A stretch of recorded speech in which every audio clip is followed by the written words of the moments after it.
Online open-world video game Free City was created by Tsunami Games.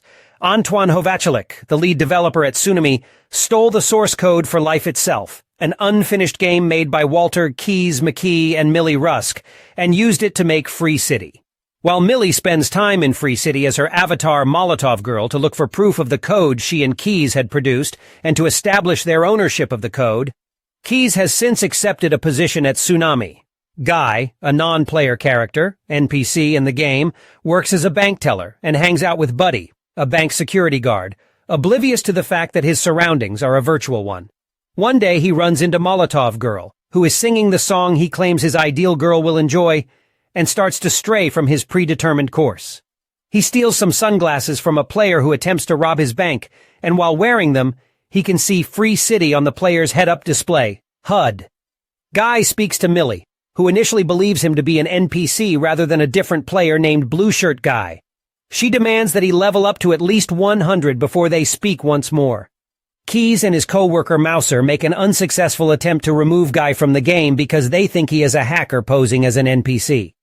Guy chooses to do good deeds instead of engaging in destructive actions to level up, completing missions in Free City to get to level 102. Blue Shirt Guy achieves a virtuous progression that is distinct from that of other players, and causes him to become a household name. When Millie infiltrates the stash, a player's heavily fortified compound that contains proof of her source code, Millie and Guy cross paths once more. Millie is perplexed when Guy tries to kiss her after helping her escape the stash. Keys comes to the realization that Guy is actually an NPC, and that his self-awareness resulted from artificial intelligence, an AI code Keys had incorporated into Life Itself that contained Millie's personal preferences, which in turn had caused Guy to develop a romantic interest in Millie. In addition, Guy's subsequent interactions with other NPCs have led them to develop self-awareness as well. Keys decides to help Millie retrieve their code before Free City is wiped from Tsunami's servers to make way for its sequel, Free City 2, in 2 days. When Millie tells Guy the truth of his situation, Guy breaks off their relationship. After talking with Buddy about the situation, Guy realizes that there was something more than love in their relationship and gains full sentience. Guy returns to Millie and agrees to help. Buddy assists Guy as he enters the stash once more. The owner recognizes Guy and hands over the evidence. Antoine tells Keys and Mouser to restart the entire game because Guy's popularity is endangering the release of Free City 2, but Keys refuses, so Antoine does it himself. In the game, Millie discovers Guy without any memories of his sentience, but she gives him a kiss anyway after remembering Keys' suggestion that he would need a reminder. When Guy regains consciousness, he remembers the location of the island. A piece of Life Itself that won't be shielded from the impending data wipe and the only remaining example of Millie and Keys' original code. By increasing Guy and Molotov Girl's wanted level to its highest point, Antoine then attempts to remove them outright from the game.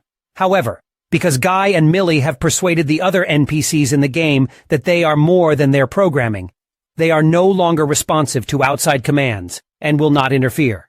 Then, in order to kill Guy and Molotov Girl, Antoine directly modifies the game's topography, while Keys broadcasts the effort to all the Free City players who had been kicked out of the game, making his own changes to protect and guide them to the island.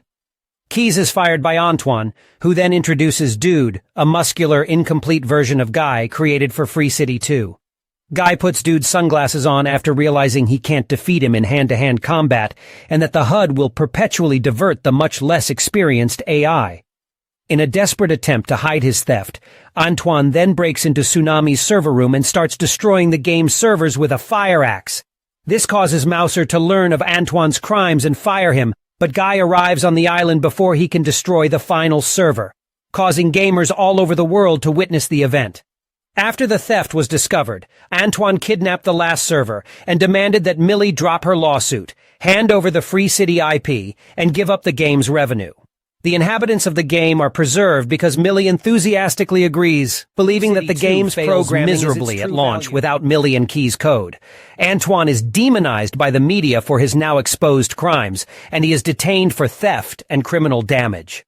With the recovered code to release Free Life, Keys, Mouser, and Millie launch a prosperous new business, enlisting Guy, Buddy, Dude, and the other Free City NPCs. Guy helps Millie understand that Keys' code was actually a love letter to her, and they embrace and kiss as a result.